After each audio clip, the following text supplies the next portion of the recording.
Hello, this is Grace Bruno at Books by Grace Bruno, Grace's Reading Corner, okay? And I'm going to read from my book, Oklahoma Sunrise, a cowboy romance by me, Grace Bruno.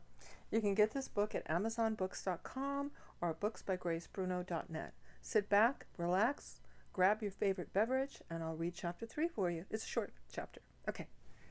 Jessie listened intently as the minister delivered his words of consolation. Her heart felt heavy and alone. Not since the death of her parents had she experienced such a sense of alienation.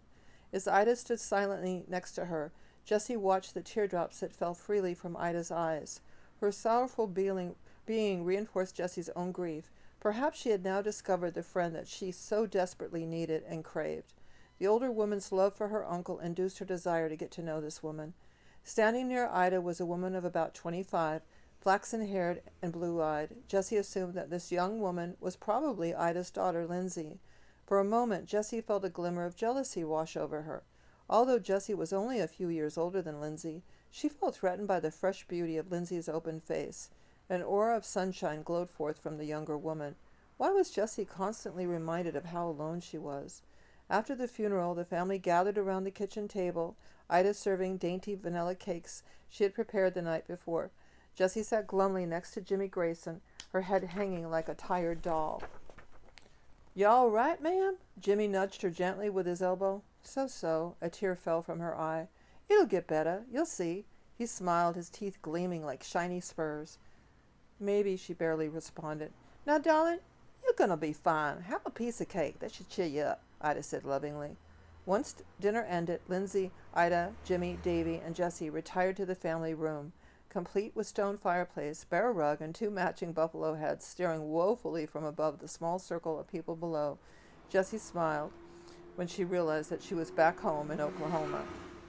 It was true that she had transformed herself into a city girl adorned with the required indifference and social polish, yet deep down she knew she was a small-town girl at heart.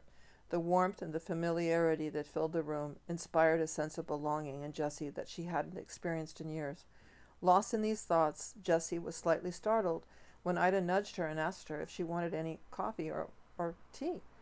"Oh, no, thank you, Ida. I'm satisfied." "Well, I'm glad to hear that, Jessie. It isn't very often that anyone says that they're satisfied. You see, Lindsay?" Ida grinned over at her daughter. "There are some folks that are satisfied." "I know, Mama. You don't have to remind me all the time." "I'm sorry, baby. I don't know, but sometimes you bring out the meanness in me." "Oh, Mama," Lindsay shook her loose blonde hair. "Okay, darling, I'll ease up." That's it for tonight.